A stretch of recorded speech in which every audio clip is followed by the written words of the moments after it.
ഈ യാത്രയിൽ നമ്മോടൊപ്പം യാത്ര ചെയ്യുന്നവർ വെച്ചിരിക്കുന്ന നിയോഗങ്ങൾ, അവർ കടന്നു പോകുന്ന സങ്കടങ്ങൾ, അതുമൊക്കെ നമ്മൾ ഈ കേൾക്കുന്ന നേരത്ത് ഒരു നന്മ നിറഞ്ഞ മറിയമേ ചൊല്ലി കാഴ്ചവെച്ചാൽ മതി. അവർക്ക് വേണ്ടിയിട്ടൊക്കെ നിങ്ങളോട് കർത്താവ് ആവശ്യപ്പെടുകയാണ്, എവിടെയാണ് എൻ്റെ ആദ്യത്തെ അത്ഭുതം പ്രവർത്തിക്കേണ്ടത്? നമുക്കൊരു വിചാരമുണ്ട്, ക്രിസ്തീയതയിൽ ആഘോഷങ്ങളൊന്നും പാടില്ലെന്ന്. എന്തൊരു തെറ്റിദ്ധാരണയാണ്. മനുഷ്യൻ സന്തോഷത്തോടെ ഇരിക്കുന്നിടത്തേക്കാണ് ദൈവം ഇറങ്ങി വരുന്നത്. നിങ്ങളുടെ ജീവിതത്തിലെ സങ്കടങ്ങളെ കർത്താവിൻ്റെ മുമ്പിൽ അവതരിപ്പിക്കേണ്ട ഏറ്റവും സുന്ദരവും ലളിതവുമായ രീതിയാണ് മറിയം നമുക്ക് കാണിച്ചു തരുന്നത്. Present the need and rest enough. മറിയത്തെക്കുറിച്ച് ഇന്നോളം എഴുതപ്പെട്ട എല്ലാ പുസ്തകങ്ങളും കത്തിപ്പോയാലും, മറിയത്തിൻ്റെ പേരിലുള്ള എല്ലാ തീർത്ഥാടന കേന്ദ്രങ്ങളും, മറിയം പ്രത്യക്ഷപ്പെട്ട ഇടങ്ങളും വാനിഷ്ഡ് അവേ, അപ്രത്യക്ഷമായി പോയാലും, മറിയത്തെക്കുറിച്ചുള്ള വാഴ്ത്തുപാട്ടുകളൊക്കെ ഇനി മുഴങ്ങാതെ പോയാലും, മറിയത്തിൻ്റെ ആത്മീയതയെ ധ്യാനിക്കാൻ, മനസ്സിലാക്കാൻ ഈ ഒറ്റ വാക്യം മതി, ജസ്റ്റ് വൺ സെൻറ്റൻസ്. അവൻ പറയുന്നത് പോലെ ചെയ്യുവിൻ. മറിയത്തിൻ്റെ ആഗ്രഹം നമ്മൾ ഈശോയിലേക്ക് നോക്കണം, ഈശോയെ കേൾക്കണം എന്നായിരിക്കെ നമ്മുടെ നോട്ടം ഈശോയെ മറന്നിട്ട് മറിയത്തിലേക്ക് തിരിഞ്ഞാൽ ഏറ്റവും അധികം സങ്കടപ്പെടുക മറിയം നമ്മുടെ അമ്മ തന്നെ ആയിരിക്കുമെന്ന് ഓർത്തേക്കണേ.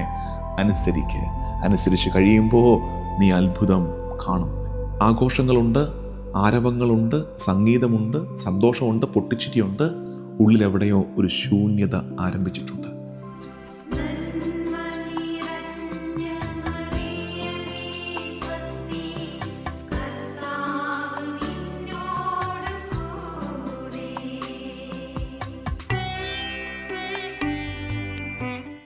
ഈശോ മിശിഹായിക്ക് സ്തുതിയായിരിക്കട്ടെ. പരിശുദ്ധ അമ്മയുടെ സ്വർഗാരോപണ തിരുനാളിനൊരുക്കമായി feed my sheep YouTube channel നിങ്ങൾക്കായി ഒരുക്കുന്ന 15 ദിവസത്തെ ധ്യാന ശുശ്രൂഷ, walking with Mary from eternity to heaven. നിത്യതയിൽ നിന്ന് സ്വർഗത്തോളം പരിശുദ്ധ അമ്മയോടൊപ്പം നമ്മൾ നടത്തുന്ന യാത്രയുടെ 7ാമത്തെ ദിവസം. പകുതി വഴിയോളം നമ്മൾ എത്തുകയാണ്. ഈ ദിവസങ്ങളിലൊക്കെ മറിയം സൃഷ്ടിക്ക് മുമ്പേ ദൈവത്തിൻ്റെ പദ്ധതിയിൽ ഉണ്ടായിരുന്നുവെന്ന്, അവളെ കർത്താവ് ഒരുക്കിയ വഴികളെ, അവൾ കർത്താവിനോട് യെസ്സു പറഞ്ഞത്, അതിനു മുമ്പ് തന്നെ എലിസബത്തിനെ സന്ദർശിച്ചത്, ബേത്ലഹേമിലെ കാലിത്തൊഴുത്ത്, 30 ആണ്ടുകളുടെ നിശബ്ദത, ഇതെല്ലാം നമ്മൾ ധ്യാനിച്ച് തീർക്കുകയായിരുന്നു. ഈ യാത്രയിൽ നമ്മുടെ സഹയാത്രികരെ പ്രത്യേകം സമർപ്പിക്കണം. ഞാൻ എപ്പോഴും സൂചിപ്പിക്കുന്നത് പോലെ ഫീഡ് മൈ ഷീപ്പിന് വേണ്ടിയും എനിക്ക് വേണ്ടിയും ടീം അംഗങ്ങൾക്ക് വേണ്ടിയും പിന്തുണ തരുന്നവർക്ക് വേണ്ടിയും ഈ ശുശ്രൂഷയെ പല വിധത്തിൽ പിന്തുണയ്ക്കുന്നവരുണ്ട്. അവരെയൊക്കെ നിങ്ങൾ പ്രാർത്ഥനയിൽ ഓർക്കുക. ഒപ്പം ഈ യാത്രയിൽ നമ്മോടൊപ്പം യാത്ര ചെയ്യുന്നവർ വെച്ചിരിക്കുന്ന നിയോഗങ്ങൾ, അവർ കടന്നു പോകുന്ന സങ്കടങ്ങൾ, അതുമൊക്കെ നമ്മൾ ഈ കേൾക്കുന്ന നേരത്ത് ഒരു നന്മ നിറഞ്ഞ മറിയമേ ചൊല്ലി കാഴ്ചവെച്ചാൽ മതി. അവർക്ക് വേണ്ടിയിട്ടൊക്കെ അങ്ങനെയൊക്കെ എല്ലാവരും പ്രാർത്ഥനയിൽ ഒന്നിക്കട്ടെ. ഈ പ്രാർത്ഥന ഈ യാത്രയിൽ, നമ്മുടെ ഈ സ്വർഗയാത്രയിൽ നമുക്ക് പരസ്പരം ബലമാകട്ടെ. ഇന്ന് നമ്മൾ ചിന്തിക്കുന്നത്, ഇന്നലെ പറഞ്ഞ് അവസാനിപ്പിച്ചത് 30 ആണ്ടുകളുടെ നിശബ്ദത നസ്രത്ത് ആയിരുന്നു. ഇന്ന് പൈതൽ വലുതാവുകയാണ്. ചൈൽഡ് ബിക്കംസ് മാൻ. 30 ആണ്ടുകൾ പിന്നിടുന്നു. നസ്രത്തിലെ ആ കാർപ്പൻ്റർ, ആ മരപ്പണിക്കാരൻ, അവൻ്റെ പരസ്യ ശുശ്രൂഷയിലേക്ക് ഇറങ്ങുകയാണ്. ഇതുവരെ മറിയമായിരുന്നു നമ്മുടെ ധ്യാനമെങ്കിൽ, പക്ഷെ കഴിഞ്ഞ 2 ധ്യാനങ്ങളായി, 2 ദിവസങ്ങളിലായിട്ട് നിങ്ങൾക്ക് മെല്ലെ അനുഭവവേദ്യമാകുന്നുണ്ട്. മറിയം പതുക്കെ സൈഡിലേക്ക് മാറി നിൽക്കുകയാണ്. മറിയത്തോടൊപ്പം യാത്ര ഈശോയോട് ചേർന്നാണ് എന്ന തിരിച്ചറിവാണ് നമുക്ക് ലഭിക്കുന്നത്. അപ്പോൾ പറഞ്ഞു വന്നതുപോലെ ഈ മരപ്പണിക്കാരൻ അവൻ്റെ പരസ്യ ജീവിതത്തിലേക്ക് ഇറങ്ങുന്നു. 30 ആണ്ടുകളുടെ നിശബ്ദത ഭേദിക്കപ്പെടുന്നു. ആദ്യത്തെ പരസ്യ അടയാളം നൽകുകയാണ്. The first public sign. സ്വാഭാവികമായും ഇന്ന് നമുക്കറിയാം ഏതാണ് ആദ്യത്തെ അടയാളം, ആദ്യത്തെ അത്ഭുതമെന്ന്. പക്ഷേ നമ്മളെപ്പോഴും ചെയ്യാറുള്ളത് പോലെ ആ കാലഘട്ടത്തിലേക്ക് പോയിട്ട് നിങ്ങളോട് കർത്താവ് ആവശ്യപ്പെടുകയാണ്, എവിടെയാണ് എൻ്റെ ആദ്യത്തെ അത്ഭുതം പ്രവർത്തിക്കേണ്ടത്? നമ്മൾ പറയുക, ദേവാലയത്തിൽ ചെല്ല്, അല്ലെങ്കിൽ രാജാവിൻ്റെ മുമ്പിൽ ചെല്ല്. എൻട്രി മാസ് ആയിരിക്കണ്ടേ? മാസ് എൻട്രി നമ്മളൊക്കെ പ്രതീക്ഷിക്കുന്നത് ജെറുസലേമിൽ തന്നെ ആകട്ടെ. അവിടെയാണ് നമ്മൾ കാണുന്നത്, കാനായിലെ കല്യാണ വീട്ടിൽ അവനവൻ്റെ ആദ്യത്തെ അടയാളം പ്രവർത്തിക്കുന്നു. വിവാഹ വിരുന്നിൻ്റെ നേരത്ത് അവിടെ തന്നെ നമുക്കൊരു ധ്യാനം കിടപ്പുണ്ട്. എന്നറിയാമോ? God delights in entering the ordinary joys of human life. അതങ്ങനെ തന്നെ ധ്യാനിച്ച്. God delights entering the ordinary joys of human life. മനുഷ്യ ജീവിതത്തിൻ്റെ സാധാരണ സന്തോഷങ്ങളിലേക്ക് ഇറങ്ങി വരാൻ കർത്താവ് ആഗ്രഹിക്കുന്നു.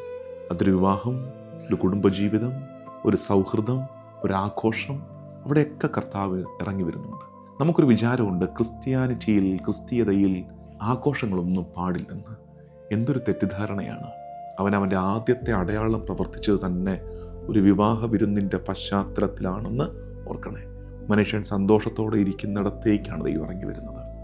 അവിടെ ഒരു കുറവുണ്ടായി, പരിമിതിയുണ്ടായി, ദൈവം ഇടപെടുകയും ചെയ്യുകയാണ്. അപ്പോൾ ആഘോഷങ്ങൾ നമുക്ക് പറഞ്ഞിട്ടില്ല എന്ന് വിചാരിക്കരുത്. സന്തോഷത്തോടെ ആയിരിക്കാനാണ് കർത്താവ് ആഗ്രഹിക്കുന്നത്. ആഘോഷങ്ങൾ ഉണ്ടാകട്ടെ. ആഘോഷങ്ങളിലേക്ക് കർത്താവ് ഇറങ്ങി വരും. നമ്മുടെ പുഞ്ചിരിക്കുന്ന മുഖം കർത്താവിന് സന്തോഷമാണെന്ന് തിരിച്ചറിയണം. അവിടെ ഈ ആഘോഷങ്ങൾ, അത് ഞാൻ പറഞ്ഞു വന്നത്, ആഘോഷങ്ങൾ are not distractions of God's plan. ദൈവിക പദ്ധതിയിൽ നിന്നുള്ള വ്യതിചലനമൊന്നുമല്ല ആഘോഷങ്ങൾ. മനുഷ്യനൊന്ന് സന്തോഷിക്കുന്നു വിചാരിച്ചിട്ടുടനെ കെറുവ് കുത്തുന്നൊരു കർത്താവിനെയാണോ നമ്മൾ ആരാധിക്കുന്നത്? സന്തോഷിക്കുക. Celebrations are not distractions of God's plan but places where grace desires to dwell. നമ്മുടെ ആഘോഷങ്ങളിൽ കൃപ നമ്മോടൊപ്പം വസിക്കാൻ ആഗ്രഹിക്കുന്നു എന്നാണ് മനസ്സിലാക്കേണ്ടത്. യോഹന്നാൻ സുവിശേഷകൻ ഇതിൻ്റെ നറേഷൻ ആരംഭിക്കുന്നത് വളരെ സിമ്പിളായിട്ട്. 3-ാം നാൾ ഗലീലിയിലെ കാനായിൽ ഒരു വിവാഹ വിരുന്ന് നടന്നു. ഈശോയുടെ അമ്മ അവിടെ ഉണ്ടായിരുന്നു. ഈശോയും ശിഷ്യന്മാരും ക്ഷണിക്കപ്പെട്ടിരുന്നു. ഇവിടെ ഈ നറേഷൻ്റെ ആരംഭത്തിൽ തന്നെ നമ്മൾ കാണുന്ന ഒരു കാര്യം യോഹന്നാൻ സൂചിപ്പിക്കുന്നു. ഈശോയെക്കുറിച്ച് പറയുന്നതിന് മുമ്പേ യോഹന്നാൻ സൂചിപ്പിക്കുന്നു, മറിയം അവിടെ ഉണ്ടായിരുന്നു. Already she was there. Mariam അവിടെ ഉണ്ടായിരുന്നു. അതിനെ മനസ്സിലാക്കേണ്ടത്, long before we realize our need, God's providence is already at work. നമ്മൾ നമ്മുടെ ആവശ്യങ്ങൾ അറിയുന്നതിന് മുമ്പേ ദൈവത്തിൻ്റെ പരിപാലന പ്രവർത്തന നിരതമായി കഴിഞ്ഞു. ഒരുപക്ഷെ കാനായിലെ വീട്ടിൽ എന്തൊരു എവിഡൻ്റ് ആണത്. അവിടെ ഒരു സംഘർഷം വരും, ഒരു ബുദ്ധിമുട്ടുണ്ട്. പക്ഷെ മറിയം അവിടെ നേരത്തെ തന്നെ ഉണ്ട്. Long before we realize our need, God's providence is already at work. അവിടെ ആഘോഷത്തിൻ്റെ ദിവസമാണ്, ആഘോഷത്തിൻ്റെ ആഴ്ചയാണ്. യഹൂദ രീതി അനുസരിച്ച് ഒരാഴ്ചയോളമാണ് വിവാഹത്തിൻ്റെ ആഘോഷങ്ങൾ നടക്കുന്നത്. അവിടെ വാദ്യമേളങ്ങളുണ്ട്, അവിടെ അതിഥികൾ വരുന്നു, അവിടെ പൊട്ടിച്ചിരികൾ മുഴങ്ങുന്നു, അവിടെ സംഗീതം, അവിടെ വായുവിലെങ്ങും സംഗീതം നിറഞ്ഞു നിൽക്കുന്നു. അങ്ങനെ നിൽക്കുന്ന ഒരു നേരത്തേക്കാണ് ഒരു അപമാനത്തിൻ്റെ ഭാരം മെല്ലെ കയറി വരുന്നത്. എന്താണത്? അവിടെ വീഞ്ഞ് തീർന്നു പോകുന്നു. ഇപ്പം നമുക്ക് കേൾക്കുമ്പോൾ അത് വലിയ കാര്യമുള്ള കാര്യമൊന്നുമല്ല, തമാശയായിട്ട് തോന്നും. വീഞ്ഞ് തീർന്നു പോകുന്നു, അത്ര വലിയ കാര്യമാണോ? വീഞ്ഞില്ലെങ്കിൽ വേറെ എന്താണെന്ന് വെച്ചാൽ ചേർത്ത് കൊടുക്കണം, കാര്യം കഴിഞ്ഞു. പക്ഷെ യഹൂദ രീതി അനുസരിച്ച് അവരുടെ വിവാഹ സൽക്കാരത്തിൽ വീഞ്ഞിന് വലിയ പ്രാധാന്യമുണ്ട്. അത് മാത്രമല്ല, അതിഥി സ്വീകരണം ഇസ് എ സേക്രഡ് ആക്ട്. യഹൂദർക്ക് അതിഥികളെ സ്വീകരിക്കുക, അവരെ പരിചരിക്കുക എന്നാൽ അതൊരു സേക്രഡ് ആക്റ്റാണ്. നിങ്ങൾ ബൈബിൾ ആകമാനം പരിശോധിക്കണം. പഴയ നിയമത്തിലൊക്കെ വളരെ തെളിവായി നമുക്ക് കാണാൻ പറ്റും അതിഥികളെ എങ്ങനെയാണ് ഈ മനുഷ്യർ സ്വീകരിക്കുന്നതെന്ന്. അബ്രാഹം അതിഥികളെ സ്വീകരിച്ച രീതി, ലോത്ത് അതിഥികളെ സ്വീകരിച്ച രീതി, അങ്ങനെ പലയിടങ്ങളിൽ അതിഥികളെ ദൈവതുല്യരായി കണ്ട് അതിഥി ദേവോ ഭവ എന്ന് പഠിപ്പിച്ച ഭാരത രീതിയോട് ചേർന്ന് പോകുന്ന പോലെ അതിഥി സ്വീകരണം ഒരു സേക്രഡ് ആക്റ്റാണ്. അപ്പോൾ വീഞ്ഞ് തീർന്നു പോവുക എന്ന് പറഞ്ഞാൽ അത് വലിയ അപമാനമാണ്.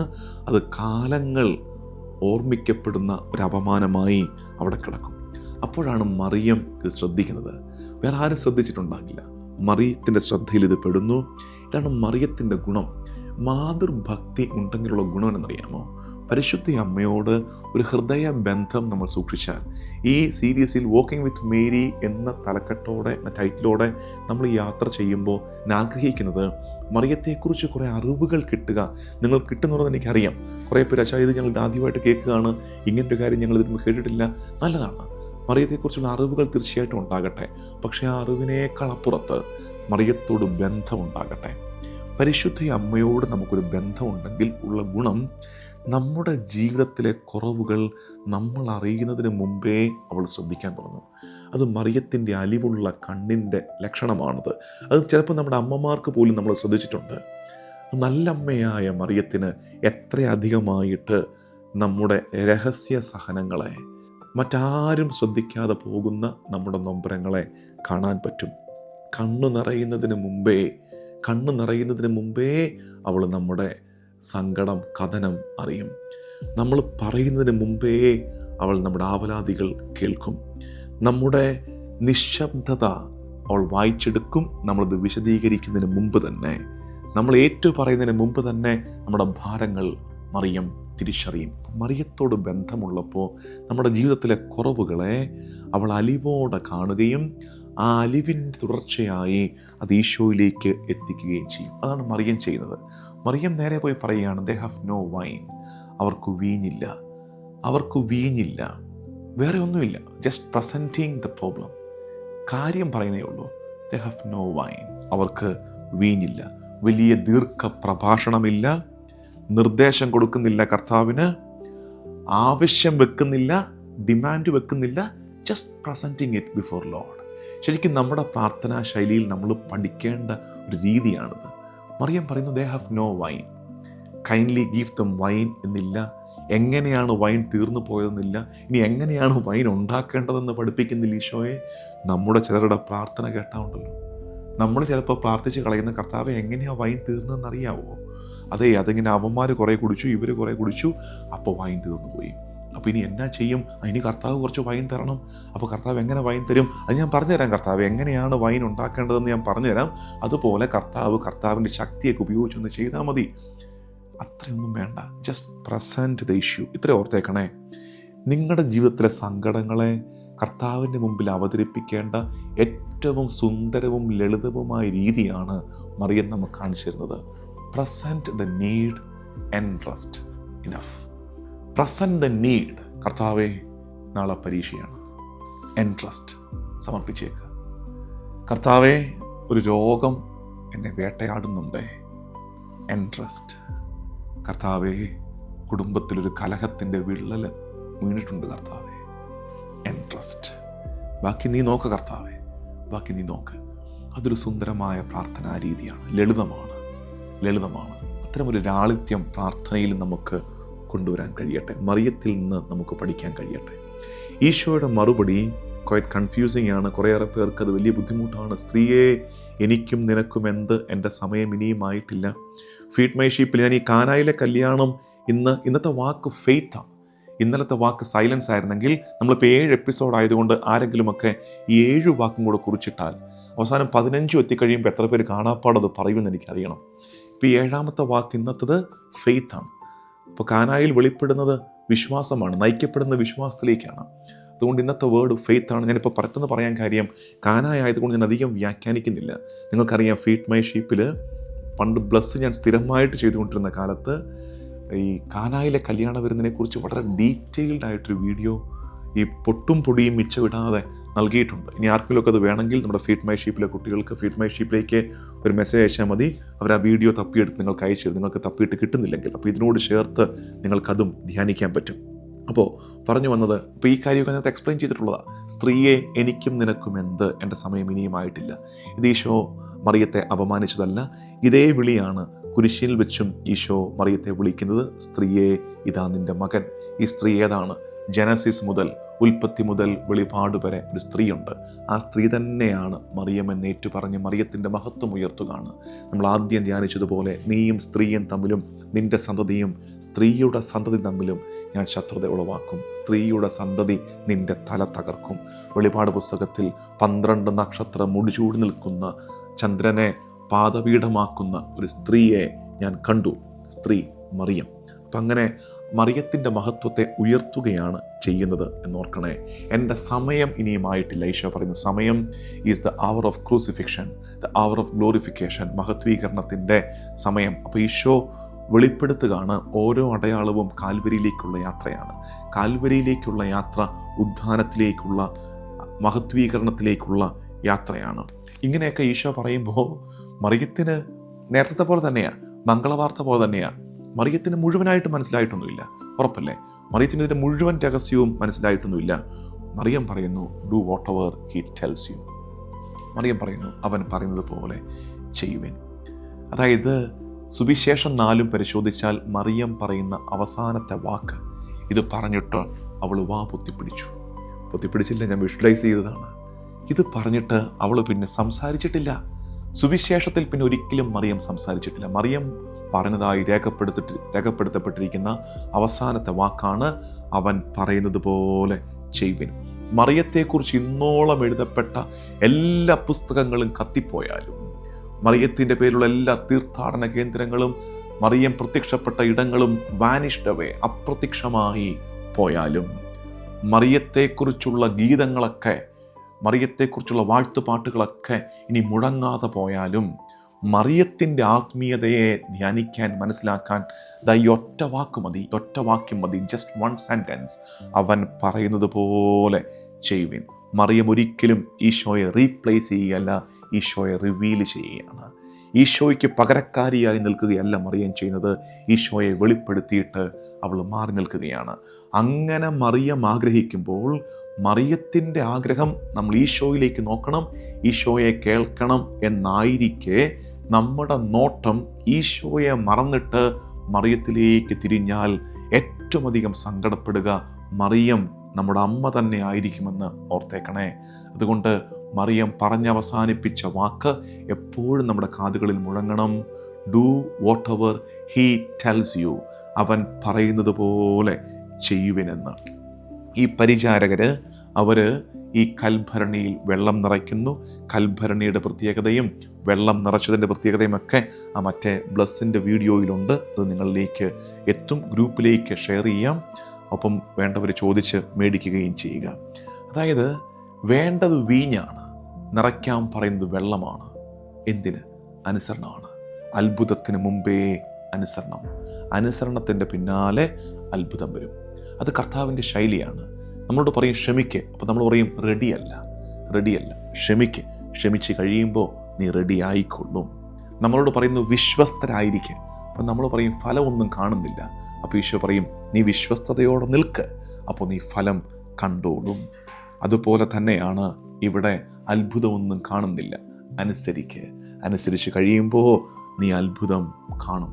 ഏറ്റവും ശ്രേഷ്ഠമായ മുന്തിയ വീഞ്ഞ് അവർ കാണുകയാണ്. അവിടെ ഒരു 3 വാക്ക് അവസാനം ഈ സുവിശേഷകൻ നറേറ്റ് ചെയ്യുന്നുണ്ട്. അത് അവൻ്റെ മഹത്വം വെളിപ്പെടുന്ന കുറച്ച് അടയാളങ്ങളുടെ ആരംഭമാണ്. അടയാളം സൈൻ പ്രവർത്തിച്ചു കഴിയുമ്പോൾ എന്ത് വെളിപ്പെട്ടു? മഹത്വം വെളിപ്പെട്ട് കഴിയുമ്പോൾ അവർ വിശ്വസിക്കുന്നു. ഈ റൂട്ട് അടയാളം കാണുന്നു, നമ്മുടെ ജീവിതത്തിൽ ഒരു അടയാളം കാണുന്നു. ഈ അടയാളമായി നിൽക്കേണ്ടതല്ല. അടയാളത്തിൻ്റെ പിറകിൽ എന്തുണ്ട്? ദൈവത്തിൻ്റെ മഹത്വമുണ്ട്, ഗ്ലോറി ഓഫ് ഗോഡ്.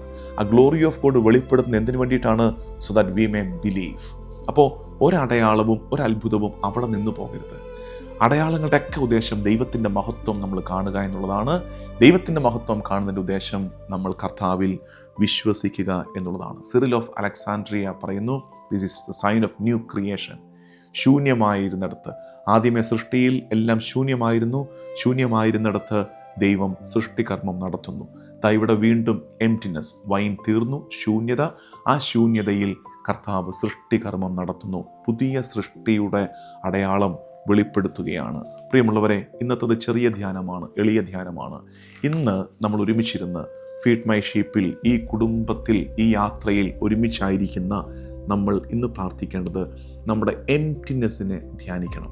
ഗൗരവത്തോടെ ചിന്തിക്കേണ്ടതാണ്. ലളിതമായ ധ്യാനം എന്ന് പറയുമ്പോഴും ഈ അവസാനം എത്തുന്ന ഭാഗം, ദിസ് ഇസ് സംതിങ് സീരിയസ്. ശൂന്യത ഏറെയുണ്ട്. ഒരു വശത്ത് ആഘോഷങ്ങൾ പൊടിപൊടിക്കുന്നുണ്ട്. വന്ന അതിഥികൾ പോലും അറിയുന്നില്ല, ഇതുവരെ അറിഞ്ഞിട്ടില്ല. നമ്മുടെ ജീവിതം കറക്റ്റാണ്, നമ്മുടെ ചുറ്റുമുള്ള ഇതുവരെ അറിഞ്ഞിട്ടില്ല, നമ്മളൊരു ശ്രദ്ധിച്ചിട്ടില്ല. ആഘോഷങ്ങളുണ്ട്, ആരവങ്ങളുണ്ട്, സംഗീതമുണ്ട്, സന്തോഷമുണ്ട്, പൊട്ടിച്ചിരിയുണ്ട്. പക്ഷെ deep inside there is an emptiness. ഉള്ളിലെവിടെയോ ഒരു ശൂന്യത ആരംഭിച്ചിട്ടുണ്ട്. അതുകൊണ്ടല്ലേ എല്ലാം കഴിഞ്ഞിട്ടും എവിടെയൊരു തൃപ്തിക്കുറവ്, എന്തോന്ന് തികയാത്തതുപോലെ. എല്ലാം കഴിയുമ്പോഴും എന്തോന്ന് നമ്മളെ ഇങ്ങനെ ഡിസ്റ്റർബ് ചെയ്യുന്നു. somewhere something is still empty. എവിടെയോ എന്തോ ഇപ്പോഴും ശൂന്യതയിലാണ് തിരിച്ചറിയണം. ആ ശൂന്യതയെ നമുക്ക് മുമ്പേ തിരിച്ചറിയാൻ മറിയത്തിന് കഴിയും. കുടുംബത്തിൽ എവിടെയോ ഒരു എംപ്റ്റിനെസ് കിടപ്പുണ്ടോ? നിൻ്റെ ശുശ്രൂഷ മേഖലയിൽ എവിടെയോ ഒരു എംപ്റ്റിനെസ്, എല്ലാം ചെയ്യുമ്പോഴും എവിടെയോ ഒരു എംപ്റ്റിനെസ്. ഭാര്യ ഭർത്തൃ ബന്ധത്തിൽ എല്ലാം ഓക്കെയാണ്, പ്രശ്നമൊന്നും പറഞ്ഞിട്ട് പ്രശ്നമൊന്നുമില്ല, പക്ഷെ എവിടെയോ ഒരു എംപ്റ്റിനെസ്. ആ എംപ്റ്റിനെസ്സിനെ, ആ ഒഴിഞ്ഞ കൽഭരണിയെ നിന്നെക്കൊണ്ടാകുന്നത് പോലെ നിന്നെക്കൊണ്ടാകുന്നത് നിറച്ചിട്ട്, അവിടെ ആ സമയത്ത് അവൈലബിൾ വെള്ളമേ ഉള്ളൂ. നിന്നെക്കൊണ്ടാകുന്നത് പോലെ നിന്നെക്കൊണ്ടാകുന്നത് നിറച്ചിട്ട് കർത്താവിൻ്റെ മുമ്പിലേക്ക് വെച്ചേ. That is the moment where you need that divine touch.